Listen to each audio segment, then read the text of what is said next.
Urban Media Today talks sports with Ray Porter Jr., Vince Butts, and Trevin A. Jones on Urban Media Today Radio. It's game time! Urban Media Today talk sports. Trevin A. Jones. You got my man Vince Butts. You got Ray Porter Jr. Ray, that says Nicky Porter. Anyway, you got Ray Porter Jr., Keith Platt Jr. You got my man John McCann. You got Coach William Greg Hoyd. You got my man Robert Lewis, Texas Southern Humboldt State. We also have Mr. George Harvey and Carlita Evans. They got a connection with Ray up in there. Is it Peabody? Peabody? That's Peabody. Okay. Yeah, Peabody. Don't you, yeah, well, yeah, that's because of Peabody, right? I'm not gonna mess with that because I know all about Peabody. Who? Oh, you know what, Vince? So he got some of his peoples with him, so he's gonna be a lot braver today. You hear that already? You talking? Right. You see that? Hey, I'm always brave, man. What you say? Come on, man. Last week it was a terrible town. Now it's okay. It's all Peabody. Okay, that's all I just good. can't find my towel. I'm disappointed. I don't know where it's at. I think my wife moved. Leave that towel exactly where it is. Yeah. So what we're gonna do, we'll go around the room real quick, and we'll start with ladies first. Carlita Evans, introduce yourself, and then we'll go to George Harvey and then to Mr. Lewis, Robert Lewis. Okay, so I graduated from Peabody High School in 1990. From there, I went back to Peabody to coach. So I was coaching there for probably about 8 years. I started back in 2003, and I stayed there until, I want to say, until they closed, like the year before Peabody closed. So I've been coaching. Right now, I'm at Winchester Thurston. I'm the assistant coach there, and I've been there for about 8 years now. Wow. So did you get to coach, and forgive me, I'm not from Pittsburgh, but I know all about the Pittsburgh City, Peabody and Westinghouse. Coach Jones, did you two actually clash at any given time? Yeah, yes, we did. All right. Throwing shade, I just had to ask. I think I'm like, however many times we played them. So I think we beat them maybe one time in my tenure of coaching at Peabody. Wow. Okay. But in my playing years, we whooped their behind. So, I just have to add that in. Okay. All right. Yeah. I'm a witness to that. Without a doubt. No doubt. Mr. George Harvey, go ahead, sir. All right. George Harvey here. I went to Peabody, graduated in 1991. Great school. It seems like it's been forever. Had some great high school years. If I could go back, I would definitely go back. And because we're speaking basketball, I won 3 city championships at my 4 years at Peabody. We were pretty good. I remember, yeah. We had some really great teams. Even the girls' teams were pretty great. We had some great coaches, great group of guys I played with. But just to speak about my hoop career, I had the opportunity to make the 91 round ball. And obviously, I'll vouch for the year of 1991. I think that was one of the greatest years when it came to the Round Ball Classic. It was actually the last Nike Round Ball Classic ever. So it's kind of a little bit of historic. That was the year of the Fab Five. So I got a chance to play with Chris Webber, Glenn Robinson, Jalen Rose. Along with myself, we had some inner city guys, Malik Hightower, Will Macon, Bruce Patterson, Samba Johnson, Sean Morris, Dante Calabria, Carlos Dixon. I mean, it was a lot of guys who were able to make that historic round ball, because that was the last year of the Dapper Dan round ball. And just so people know, the Dapper Dan round ball was the biggest round ball, but then the McDonald's All-American game took over after the round ball kind of folded. Yeah. And just a little bit of history too, and then I'll pass the mic. My father, George Harvey Sr., myself, George Allen Harvey Jr., and my son, Trey Allen Harvey, are the first father, son, and grandson to make the Round Ball All-Star Classic, because he made it last year as a senior. He went to Nazareth Prep where they actually won the single A Whitfield championship for the first time in team and school history. So a little bit of history there, you know, kind of brag a little bit, Peabody. Keith, you over there salivating with all that good history, man. Yeah, because I know I'm familiar with a lot of those players. Like, definitely the Calabrias and Samba Johnson, Shinley High School. I'm familiar. Yeah. I grew up on that. Will Macon, all those players. Malik Hightower went to Marshall. We have some great athletes, man. I mean, I could talk about teams from Westinghouse. In the City League, every team had at least 3 all-star players. Mm-hmm. The talent in basketball on the women's side and the men's side was unmatched. I mean, we didn't get a lot of publicity like the WPIL did, but we held our own in the City League, definitely in basketball. Yeah. So what it sounds like you're saying then, if your timing had been a little bit better and y'all had been coming through now, y'all would have been getting paid like the NCAA is getting ready to do with these guys. You know what? When you look at what's going on now, and basketball has changed, and you know everybody wants to say this era, that era. My personal opinion, if you can play in any era. Doesn't matter if you're born in the 50s or the 60s. The rules have changed, but I wish I could play basketball now with the talent I had back then, because now they're allowing, like you said, they're allowing athletes to actually get a paycheck now, which I think is long overdue. These universities make billions of dollars a year, you know, off these student athletes. And I was a student athlete myself, just like probably some of the rest of the people on the panel, and we got not one dime. And I just didn't think it's unfair. Long overdue. And if I'm not mistaken, I think Ed O'Bannon might have got the ball rolling with that when he was at UCLA when they were doing their run for the national championship. So, Coach Hood, it sounds like those envelopes, you get ready to stuff a few of them. Absolutely. I was just going to hit him up saying, George, I mean, I applaud you as a dad, man, for what you're doing, because I know as a dad, you got to be beating your chest, man, seeing your son has an opportunity to go and kind of go on. But this is a time now where you get the envelope now. This is a time where you make sure your son's brand is straight and you start partnership with relationships with people out there that can you know, put your son in a situation where he can go make millions of dollars, not on the court, but off the court. You wouldn't happen to know a guy who does that kind of work, do you, Mr. Hood? Hey, brother, we're trying to get this envelope. Hey, we got Robert on here today, man. We're about to talk a little bit about this envelope, man, how this envelope gonna work. There you go. Yeah, George, you in a good time right now, man. You got your son in a situation where, I mean, you know, if you just go ahead and just continue to do what you guys are doing on the court, which you sound like you're already making sure he gets it done, you can pretty much kind of parlay that into some opportunities, not only, you know, in college, but, you know, you got the G League out there. You know, you got a lot of opportunities that can be afforded, especially with this likeness coming out. Absolutely. He made a decision. He was being recruited from a lot of schools out of state. And when we sat down, first of all, I just, you know, wanted to, you know, tell, you know, folks, it was his decision. You know, a lot of parents, you know, make decisions for the kids. You know, it's sexy to hear your kid go to Duke, North Carolina, UCLA. But I explained to my son, I said, let's say you did go to Duke. The point of going to Duke is great, but to go to Duke, because if you want to play basketball, it's obviously first and foremost, degree is the most important thing. So we're going to get a degree from any school. But while you're there, he has a love for basketball. So why go to Duke and sit on the bench for 3 years when you can go to Carlo and have an opportunity to do what you want to do is play basketball?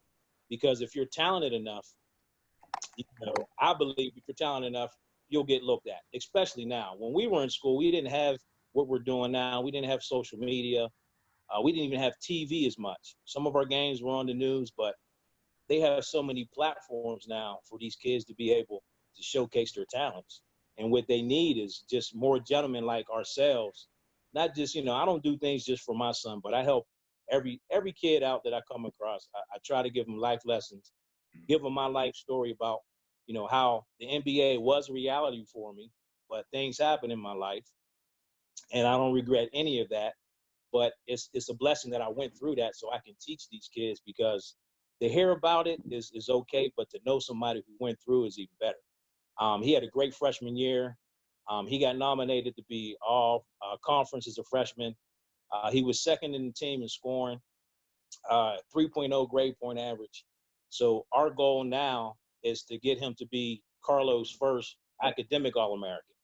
And I told him we want to accomplish that this next semester when he's a sophomore. So that's what we're concentrating on now. The basketball thing is in his blood, it's in his DNA. You know, God gave him a talent. He didn't have to work hard at it. But I want him to focus more on that academic part. And then as, you know, you were saying about, you know, putting him in an opportunity, you know, sometimes you do need help. And sometimes, you know, if people are in a position to reach out and help, I hear a lot of, you know, black men that I grew up with, you know, we talk when we're teenagers and young men. And then when we become grown, we had the opportunity to help, but we never do. And I think if you're in a position, you know, I'm not saying give any handouts, but at least give these kids an opportunity to succeed. I respect what you're saying, Mr. Harvey, and please tell me if I'm putting words in your mouth, but what I think I heard you say was, on the basketball front, my son is not ready to go to a top tier D1 school and start. His talent isn't there, but you're saying he can develop and potentially still reach his professional dreams. The thing about basketball is the toughest sport to go pro in. You have 32 teams and you only have 12 spots. So if you do the math, there's 1 million kids in every major city and every unknown major city. So for your son, the advice that I would have for you guys is, and definitely I'm not saying you never turn down, if a top D1 school wants to give your son a scholarship to get a free education, you take it. You know, I wouldn't care if your son sat the bench for 4 years. If he gets that education, that's great. But what I think is some of these kids aren't being taught the fundamentals of basketball. You're still jumping off the wrong foot. Steph Curry, you know, they don't realize that he gets in the gym. He doesn't leave the gym until he makes 1,000 3-pointers, not shoot 1,000, but until he makes 1,000. You know, so how many kids are actually putting in work like that? And kids aren't doing that. They're on Fortnite. You know, they're rocking the video games. Kids don't put in the work like my era did, you know. But the technology has really gotten in the way. But for your son, I tell him, you know, keep pushing. But it's all about playing time. If I'm a scout, I can't evaluate your son or your daughter if he or she isn't in the game. So I think it's important when parents do make decisions with their children about what school they want to go to as far as sports-wise, is to make sure that your child has an opportunity to compete to play. Because if they love basketball or whatever sport it is, like my son, and I know your son does, you know, and it also is a confidence booster. You know, that gives that kid something to do. Because sometimes kids from the inner city, sports is all we had. Sports kept us out of prison. Sports kept us alive. And I still think it's a great tool right now. So for your son, even though you say you may not think that he's ready, like you said, for a D1 level, there's a lot of guys playing D1 who probably are just as skillful as your son is. I'm going to take a real quick break because I'm going to take y'all back to March of 2018. Robert Lewis, I'm going to take him back to a game I think he'll remember. And we're going to take a quick break. It's Urban Media Today Talk Sport. Trevin A. Jones. We got Vince Butts, Porter Jr. We got John McCann. We got Keith Platt Jr. We got Mrs. Carlita Evans. We have George Harvey and my man Robert Lewis. And, of course, we got the coach.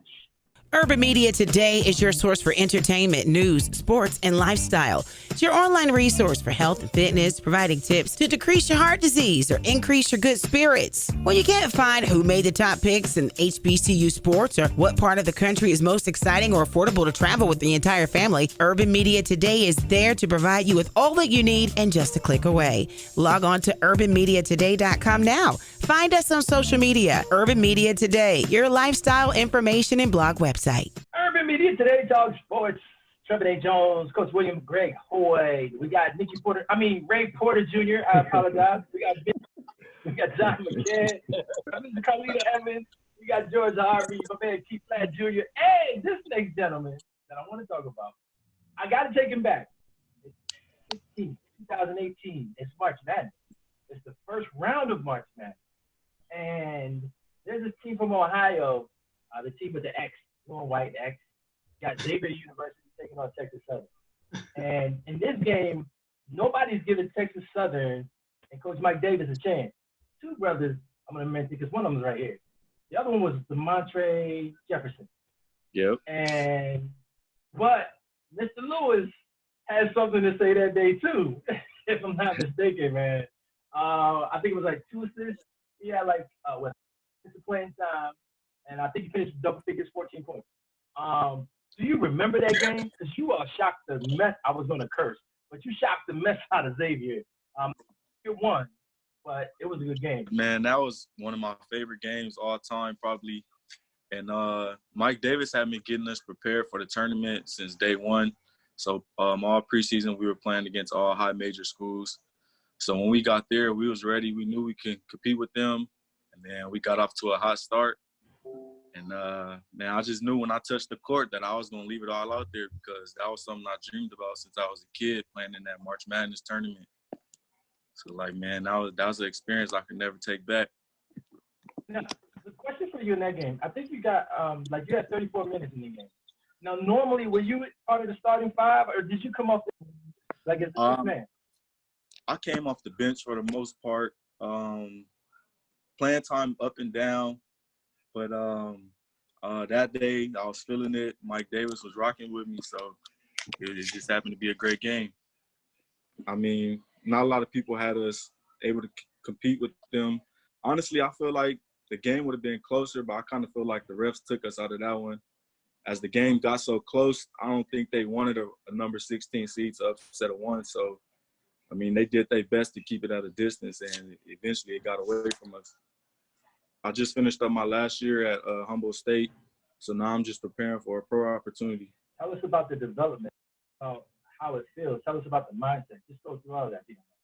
All right, so I came from JUCO, from Angelina College in Lufkin, Texas. So when I got to Division I, I guess it was like a shock to me. Guys were much stronger, bigger, faster, so I had to adapt. But like I said, Mike Davis had been preparing us from day one. So once I got comfortable on that stage, I knew I could compete with anybody. Watched my game grow. I lost a lot of weight. I got in better shape. So now I'm feeling like I can compete on any level. No doubt. And let me throw this to the coach real quick. Coach Evans, when you see a young player coming through the high school rank, and even yourself, how do you – I know the goal is always to go to the next level. And as a coach, how do you develop a mindset just like the one that Mr. Lewis has, that he's going to go ahead and try to play football? Trying to encourage them to work to their full potential, because a lot of young athletes, and I was actually about to put you on pause and go get my son so my son can hear this, because I'm working with him every day about what he needs to do to work out, because that's his dream. He wants to be in the NBA. And I said, well, you're not putting in, I'm just being honest with him. You're not putting in enough work to even get a scholarship to, a Division III school. He's just not putting in the work to do it. So I always encourage my players to make sure that they're putting in that extra work. You always have to put in that extra work. It's not good enough to do your daily routine. Just like George was saying earlier, Steph Curry makes 1,000 shots. So you have to be ready to put in that work, if not more, in order to get to that next level. Coach Evans, can you grab your son? Because this is important. I was going to say the same thing, Coach. Yes, I will say, hold on one second. This is what it's all about. No doubt. Creating dialogue. I mean, honored to have Robert on here. I know Robert, he's grinded, coming from a really, really kind of, I think he was behind when he first started the process. But then when he got out in the real world, he saw what the difference was. And I know, Robert, you want to talk about that a little bit more.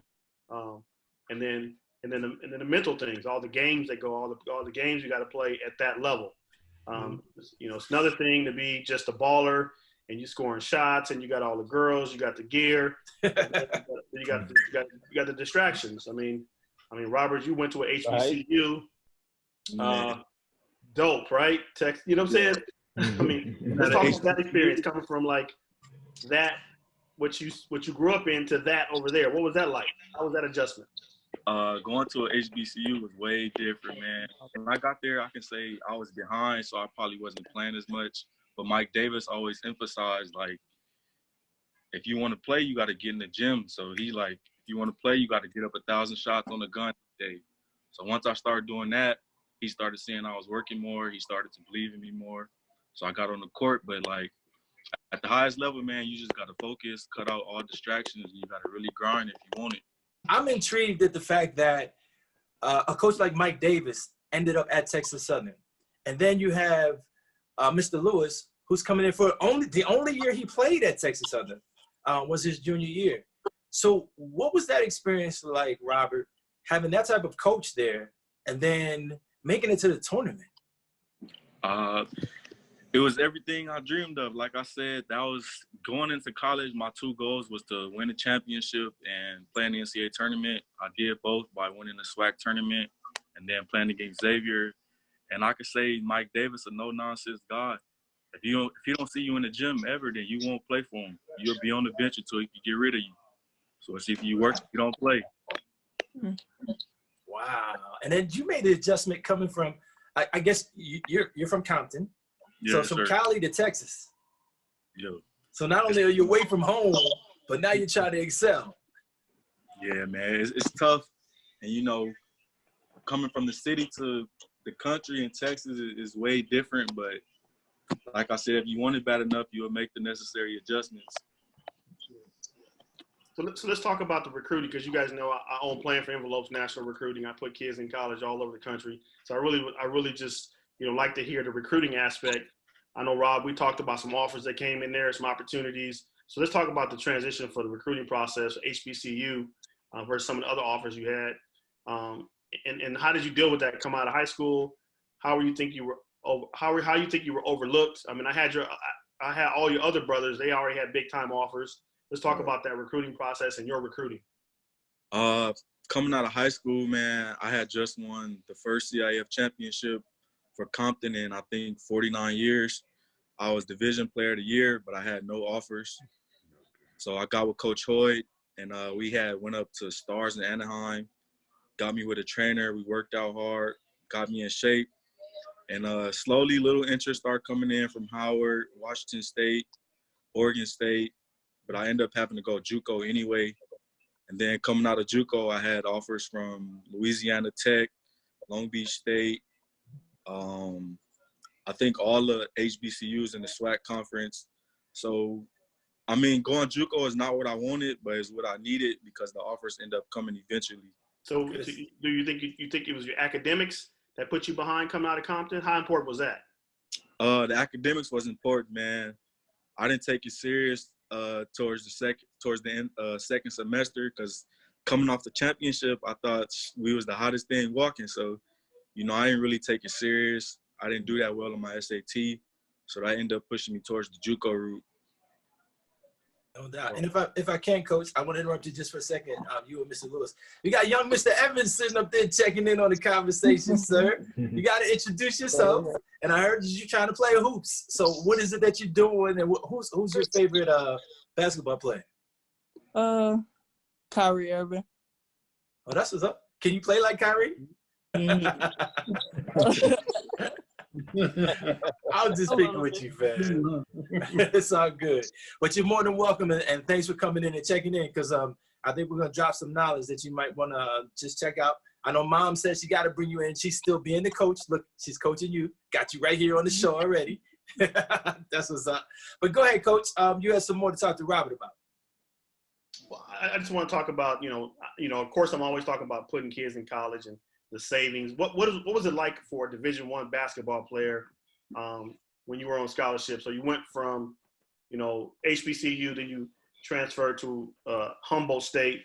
What's a day like, or what's a college day like for a college recruit playing Division I basketball? It's a nonstop grind every day. So from the time you wake up, you have to have classes at 8 a.m. to ensure that you don't interfere with weights and practice. So it's a full work day. You're going from 8 till about 6 p.m. at night. Classes, weights, classes. You got practice. Then you got to get in and work on your own.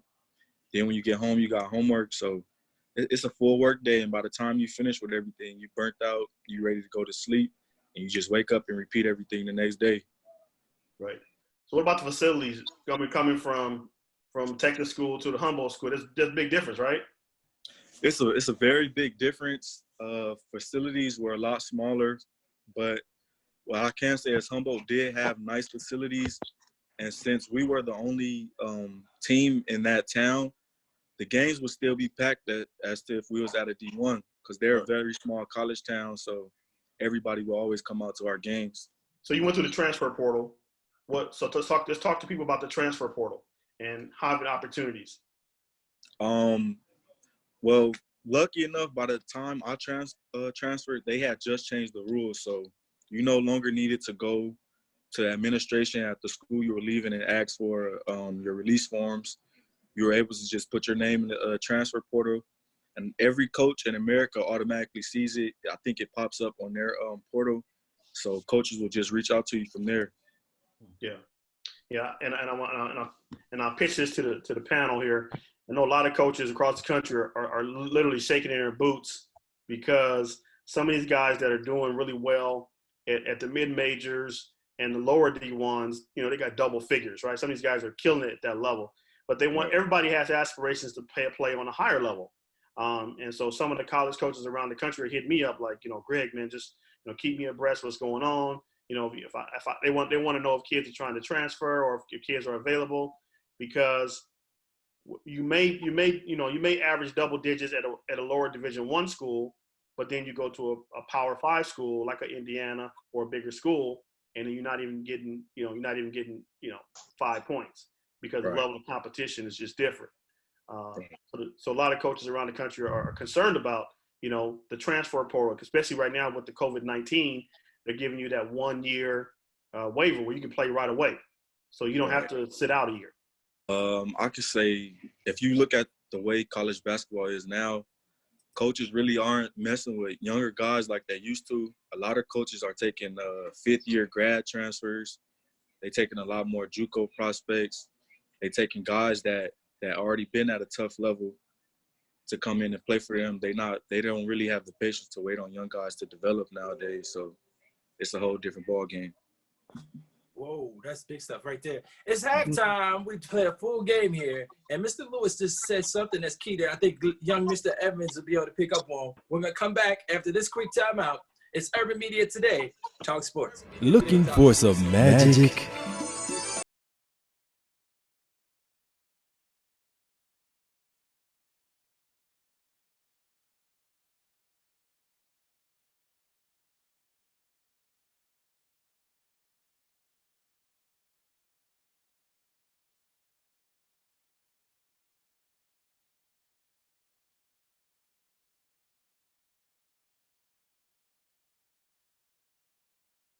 On a weekly basis, all right here on Urban Media Today Radio. Urban Media Today, Talk Sports. We got Ray Porter Jr. up there in the left corner. We got Mr. Vince Butts. We got John McCann. We got Keith Platt Jr. We got Coach William Greg Hoyd. We got Mrs. Carlita Evans and young Mr. Evans. And then we have George Harvey and Robert Lewis on the call. And Robert was saying something that was really significant. Robert, by the way, coming out of Humboldt State, about to go into the NBA, make himself eligible for the draft. But he was saying that during his college experience, now coaches are focusing on maybe not the young freshmen. They're focusing on grad transfers. Is that right? They want players that already have the experience. So fifth-year transfers have become a popular thing.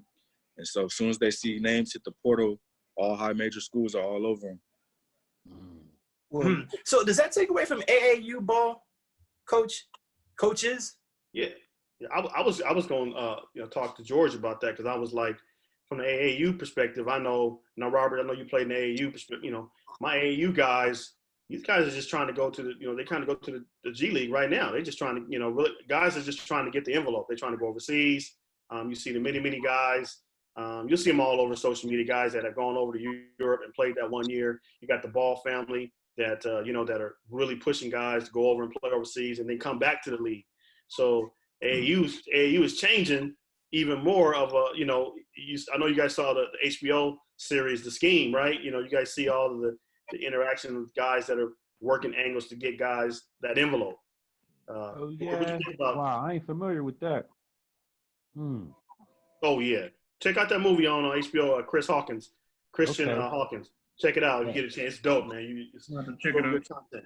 But what you're saying, Coach Hood, is like now more than ever seems like the line is more clear, where it's either an either or. Either you're trying to simply play ball, or you're trying to, well, not even so much either or. I know, Coach Harvey, you were talking about, the academics being the most important thing, and of course that's what we always talk about.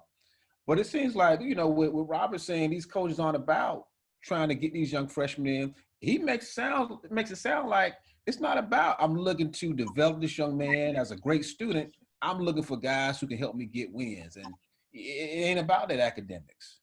Coaches look at it like their jobs is on the line every day, so they don't want to take the time out to develop a young guy and bring him along and let him go through his ups and downs, when they can just get a guy who's already come from a top program, averaging about 10 to 15 points, that can just come in and play right away. They don't have to take the time to train them and develop them and all that stuff. Mm-hmm. So then, Coach Hoyd, where does that leave you? I mean, do you have to go away from the academic side of it and say, hey, it's about that long-term envelope? Well, in recruiting, each sport I treat differently. Basketball is a pro sport. I mean, you got a pitch count on your body. Let's be real. Let's just talk real and plain, guys. Okay.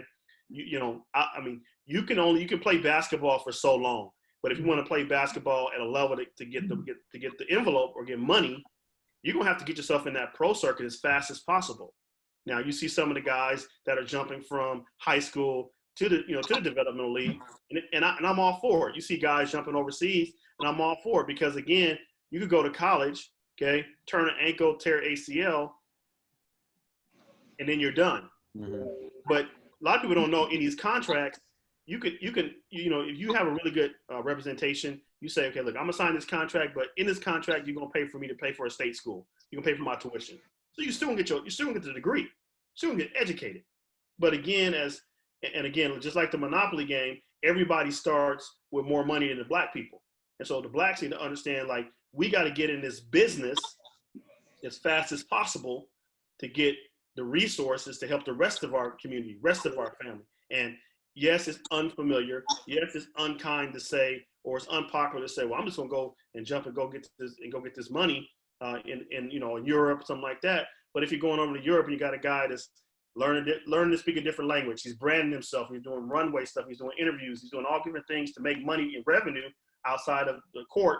Then he's come on the court and he's making $500,000. Who's gonna fault that guy? Mm-hmm. So you're saying there are contracts out there where Coach Harvey's son could say, if I get hurt while I'm trying to pursue this pro career, I will get my education paid for? Absolutely. You got insurance, Lloyd's London insurance. Then you also, when you sign a contract, okay, even if you sign it like Toshiba has a basketball team over in Japan. You can go over and play for Toshiba. In your contract, you can say, okay, listen, part of my contract is you pay for my education. Let me ask this question, gentlemen, for the benefit of young Mr. Evans that's on the show. And I like this because this gives us an opportunity to actually pay it forward, so to speak. I mean, you got Robert Lewis on here who's coming out of college, about to go into the NBA. And they got young Mr. Evans who's just trying to start up and get his little basketball game going. Not little, sorry about that, sir. But get his basketball game going.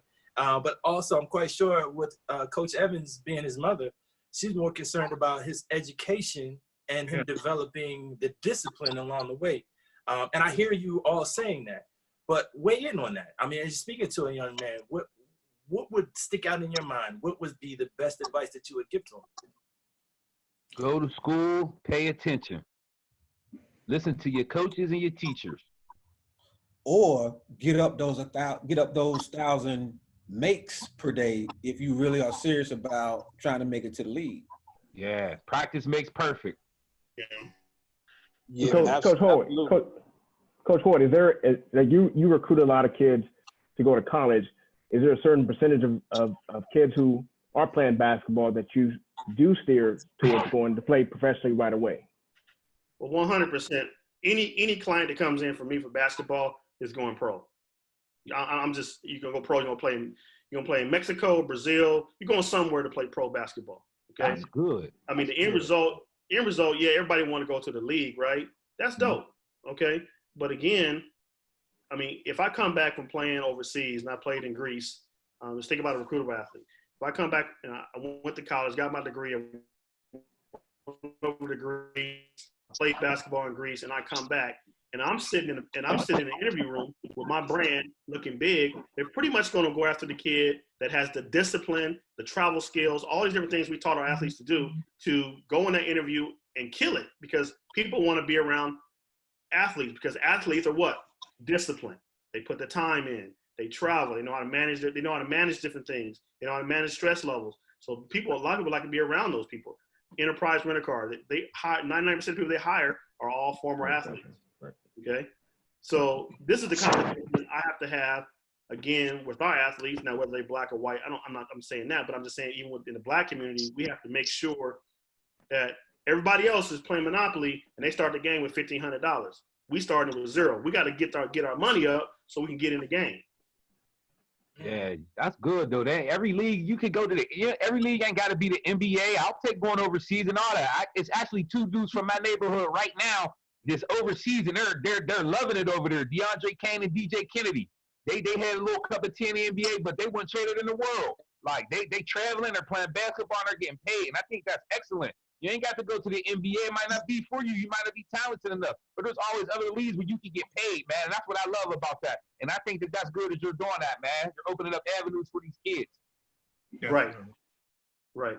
That's awesome stuff. And what I heard throughout all of that, and as I look at Mr. Lewis over there, because he looks like a picture of discipline. He looks like he's focused.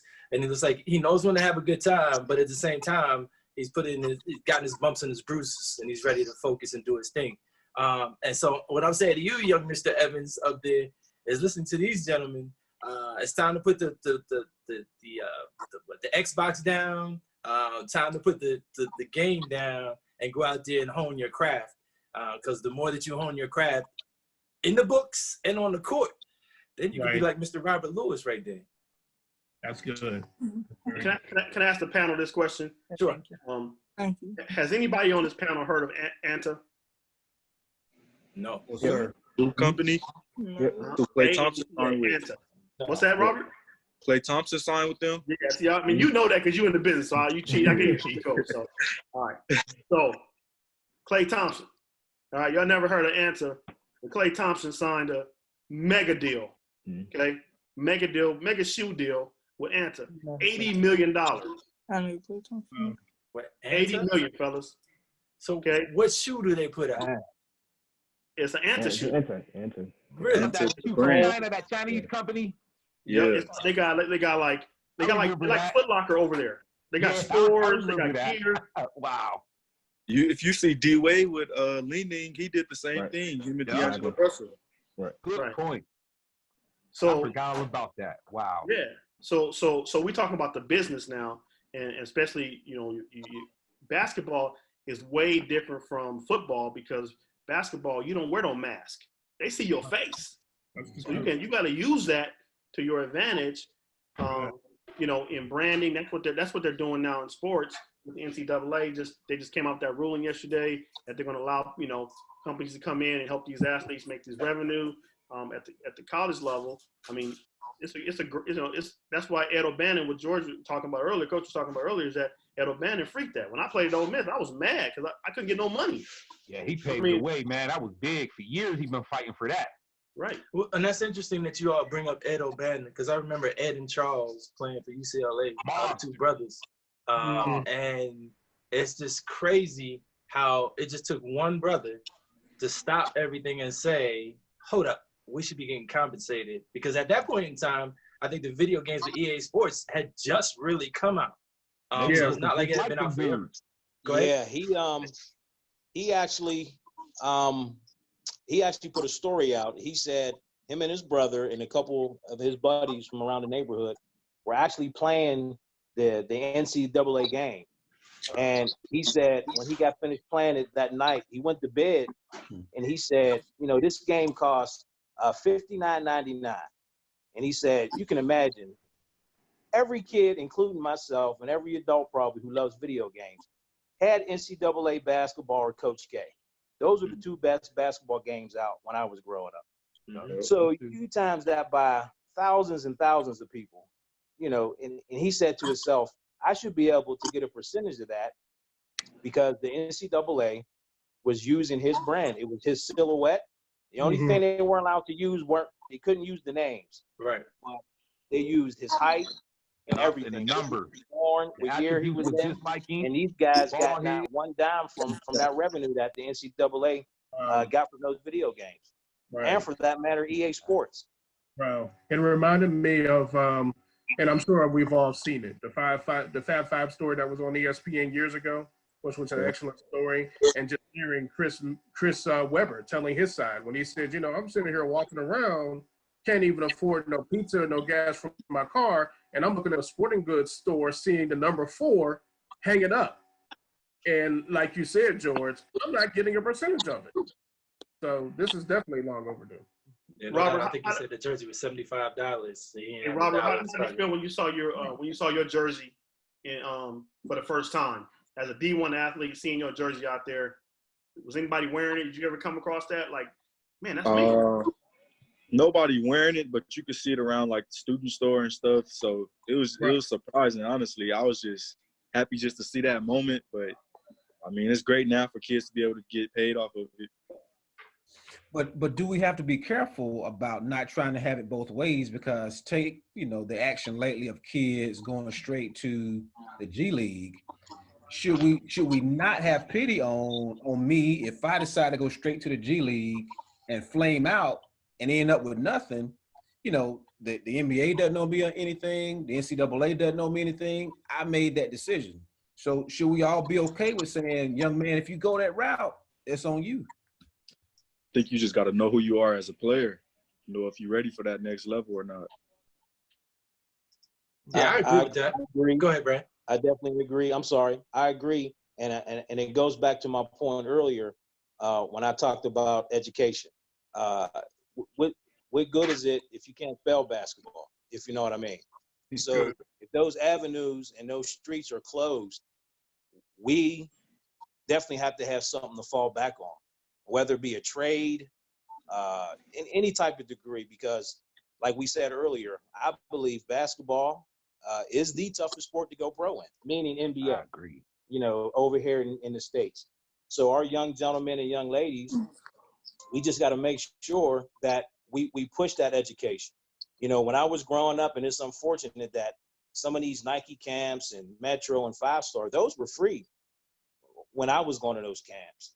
Now they're charging, thousands of dollars for these kids to go to camp, and they're not learning anything.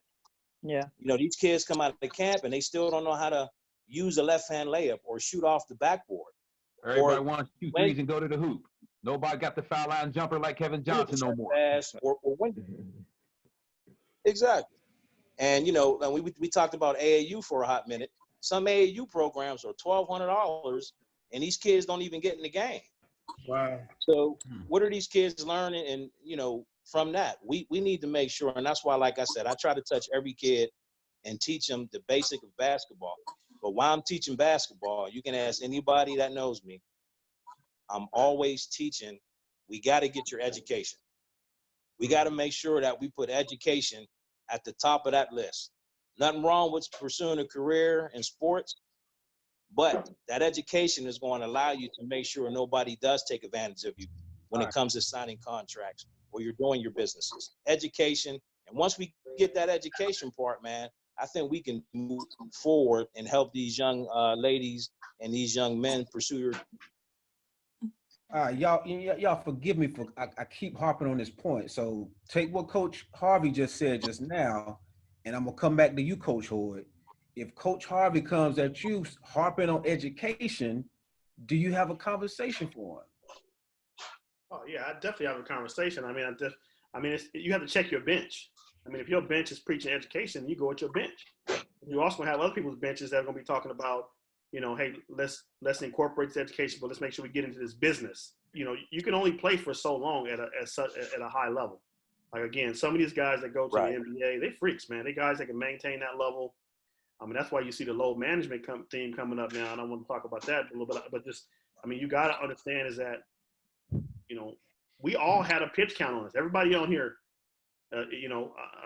Coach Harvey, myself, everybody. At the end of the day, it's gonna stop, man. You go, and I'm pretty sure Robert dealing with that now. Like, Robert, you only got so much longer, before you start. You got to get a contract before your body start changing.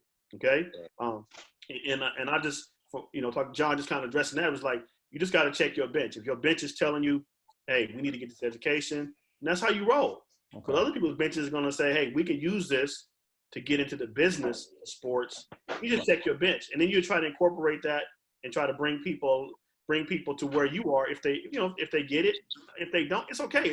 It's more than one way to get there, right? We all agree on that. But this is just an avenue where I see, because of what I'm doing now currently in the business, by putting more and more kids in college, more and more kids opportunities with their brand, more and more kids, press releases. We're like a PR company. We're just basically giving kids opportunity to be nationally known, like Robert, so we can say, listen, I had all these offers. That's a great conversation, even on this podcast. You guys just heard how many offers you have, Robert? At least 10 plus.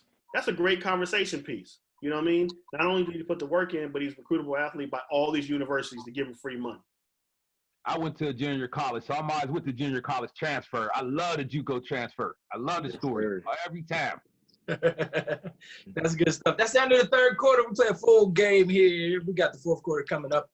Urban Media Today is your source for entertainment, news, sports, and lifestyle. It's your online resource for health and fitness, providing tips to decrease your heart disease or increase your good spirits. When you can't find who made the top picks in HBCU sports or what part of the country is most exciting or affordable to travel with the entire family, Urban Media Today is there to provide you with all that you need and just a click away. Log on to urbanmediatoday.com now. Find us on social media. Urban Media Today, your lifestyle information and blog website. Urban Media Today talks sports. Trevin A. Jones, Mrs. Carlita, or can I call her Coach Carlita Evans? Got George Harvey. Got William Greg Hoy. We got, man, Ray, that's confusing me. I always want to say Nikki. We got Ray Porter Jr. We got the big Butts, John McCann, Platt Jr. I must leave you alone, man. But I can't help myself when it comes to that. Hey, we're talking hoops. Man, have fun. Great points being made, and John, and actually Coach Hoyd made a great point before we left. He was having a conversation with Coach Harvey talking about education and business, and making sure that the athletes are focused on both. Robert, we're coming right back to you, fam. You're a famous player. You're on campus. You're making things happen. You go to the NCAA tournament. John said you were partying the whole time you're at HBCU. It was just to the gym, to school, and home for me. Well, my point was before Trevin tried to distort the issue. My point is you can go to Duke or UNC or majority white school and party yourself out of school as well, is what I was trying to say. I didn't want us to leave this conversation having disparaged HBCUs. Oh yeah, that's anywhere, man. That's anywhere in the country. Yes, sir. No doubt. And big up to HBCU. I went to Norfolk State. You got Texas Southern right down here. So it's like, hey, we got the utmost respect for them.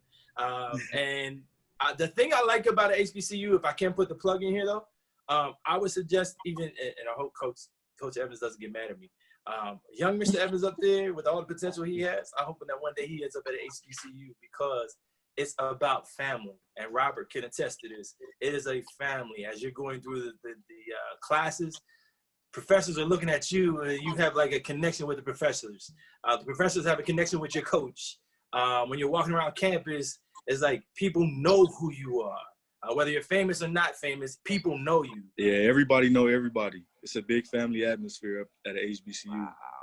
And honestly, prior to going to it, I didn't really know much about it. Like, of course, I've heard of it, but actually hearing about it and actually being there is a totally different experience. And like, man, I loved it. I had a blast up there. See, I was like growing up in Compton. I hear you, Trevin. It's hard, man, but fortunate enough, me and my three brothers was able to make it out. Coach Evans, if I could come up to you real quick. You heard George and you heard Greg talking about the athlete, the business aspect, and the education aspect. with you coaching the young ladies coming up through Peabody at one time, and you being a player yourself, how do you deal with that? Like, how do you prepare the minds to be able to face the challenges that they're going to face? Because some of them aren't going to be successful at the next level.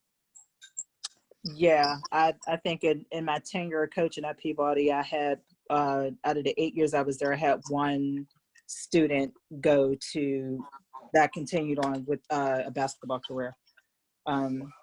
But it wasn't about, it's comparing Peabody to Winchester. My experience in both of those schools, Winchester was not a challenge for me. It's not a challenge because all of those kids are intelligent, smart. They come from, well-to-do families. I like being at Peabody because I'm a product of Peabody, so I can relate more to the kids there because I grew up in that same situation. So it's, just a lot of lessons, with dealing with the young ladies, trying to keep them focused, not only just to keep their grades up to stay on the basketball team, but just to get through school and just to graduate, period. It was a struggle. Wow. But I appreciate that experience. I appreciate that experience more. Coach Evans, can I chime in on that? 'Cause I'm a Yes. recruiting guy, and so I'm constantly trying to tinker with this recruiting aspect. Okay, I own a national recruiting company. I have kids all over the country that I work with high school coaches. And so if I see a coach like you that's at, say, a Peabody, and you just made a profound statement that you only, in 8 years, you only had one athlete go on. Was it that that athletes were not prepared to go to college, or they just didn't have a pipeline or anyone to kind of give them a roadmap to get there? Both. They didn't have the pipeline. I did what I could with the connections that I had, and just the family support. A lot of kids are worried about staying home and helping their families, financially, helping their families. So to break that cycle is, and I even went through it myself, breaking that cycle. Even when I graduated from Peabody, I wanted to stay home and work and help my family, but I had support, telling me that you'll come off better in the end by attending college, which I did. So now I'm in a position where I can go back and still, share my knowledge and, what I've learned along the way, with some younger kids that, that I'm with. Right. So as a coach, this is where I always try to express to my clients and parents is that a lot of times it's just hard on the coaching staff because how much time can you really give to recruiting? I mean, this is all we do is recruiting. We don't have jobs. We don't train.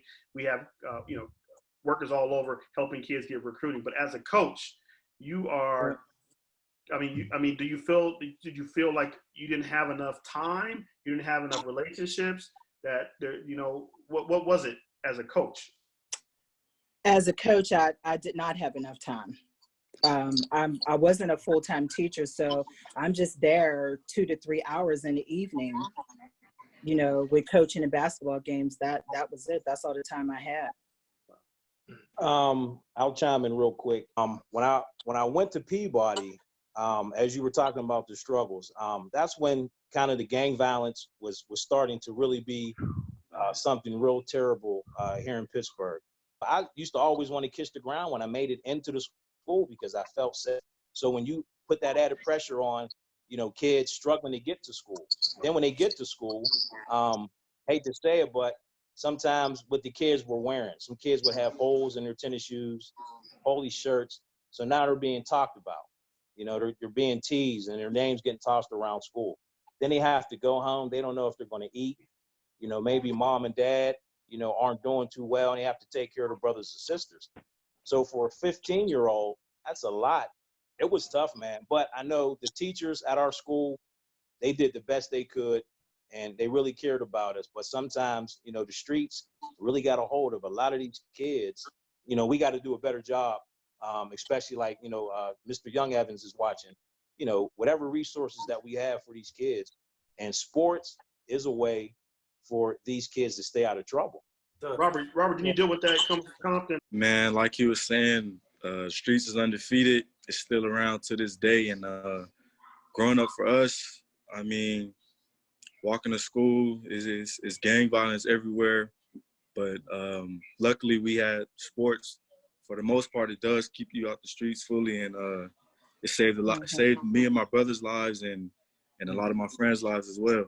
And Coach Evans, if I can, it's no different for the ladies. No, not in that era, no. But I think for me, I was a little bit respected a little bit more because I grew up playing with the guys, so you know I can hold my own a little bit, you know, even playing with the guys. So true statement. I can attest to that. True statement. That's what's up. The regulars know, the guests don't, but this is what we're going to do. And we're going to go around the table. And what we want to point out is anything that's on your mind that stuck out in your mind this week, or anything that you just want to get off your chest and talk about. We're going to start with Ray Porter Jr. Thank you, good sir. I wanted to say thank you to Carlita and George for being a part of the show. They immediately just jumped in my heart because I remember watching them back in high school when I first came to Peabody, seeing Carlita and George making headlines, you know, dominated in their respective sports and basketball, and led Peabody to the title. So one of the things I appreciate about you both was the fact that each of you were always humble and always approachable. Vince Butts, what you got, Vince? You know, I'm glad to have this opportunity to give some good folks another awesome show. Just want to kind of remind people to stay safe. You know, I know the NBA and other sports leagues want to get back to games and whatnot, but I think we have to keep in mind to still stay safe, to not put ourselves in a situation where we try to take a step forward but take two steps back and make this pandemic bigger than it was the first time. Platt Jr., Mr. Excitement. He's always a ball of energy. If you ever watch Keith, he's ready to go. What you got, Keith? I want to give a shout out to the first HBCU player that was drafted this past week in the NFL draft. His name is LaChavia Simmons. He's the offensive lineman for Tennessee State. He was picked by the Chicago Bears. And also Alex Taylor, South Carolina State. He got picked up by the Cleveland Browns. He was #1 on my draft board, 6'9" offensive lineman. I wish both of those guys good luck. But man, John McCann, what you got, John? Let me give you a good look and a bad look. A good look for Coach Evans holding it down with the guys back in the day. So she must have started the whole Title IX thing. My bad look is at Coach Hoyd, because I'm mad at Coach Hoyd. Why? Because if he was around, I might have got a Division I scholarship. all right. Coach, what you got, Coach? Well, first of all, man, I'm always elated to be on here, man. You know, Black excellence at its best. To look on the screen, we talk about this every week. Seeing success in Blackness. This is awesome. Coach Evans, whatever I can do to help your son, we'll have that conversation. My number's available. We talk about recruiting, anything like that. I can help you out with your program, getting your girls on. I do a lot with girls basketball around the country. So let me know. Coach George, let me know if I can help you out. Any eight kids just want to talk, have a conversation about basketball, we can do that. As you guys know, the NCAA just made that ruling that the likeness can come out. And I really want to stress that if you know athletes and families, that the tax liability and the financial exposure for these athletes is going to be huge. Nobody's talking about he's talking about, you can do a brand, you can do a deal. Well, let's just talk about taxes and 18, 19-year-old guys that don't understand the business of paying taxes and financial literacy. That's what's going to be important right here for these next, I'm going to say 18 months, educating our athletes, because they're definitely coming after the Black athletes because we're the ones that are bringing the crowds. Okay, so make sure you get behind your family, friends, have that conversation. How about you, Mr. Harvey? We'll go with you next. Scrolling through Facebook, always, pay attention to my buddy Ray. I always follow what he does. He's been an inspiration, and he really doesn't know it, but, I'm not a Facebook guy, but I do follow the people that I feel that are, special to me. And he's one of those guys. So thanks for having me on, and thanks for those kind words. And the last thing I would like to say is, can we please stop this LeBron versus Michael. Yes. Somebody put out a memo. All right, Coach Evans, let's go with you. What you got, Coach? I just want to thank everyone for all those kind words and all the knowledge and everything that you're sharing with myself as well as my son. He was on his game, so I had to snatch him off his game for him. Every opportunity that I get, that I know he's going to get, some knowledge out of, the words that you gentlemen are speaking. I really do appreciate it. And Ray, I'm so glad that you're finally doing some work. Hey, Coach, just keep in mind that you guys now have a network, so you're connected with all these gentlemen on the screen. Yes. And that goes for everybody here. So please reach out. Last but not least, Mr. Robert Lewis. Fam, what you got, man? And good luck to you. Go ahead.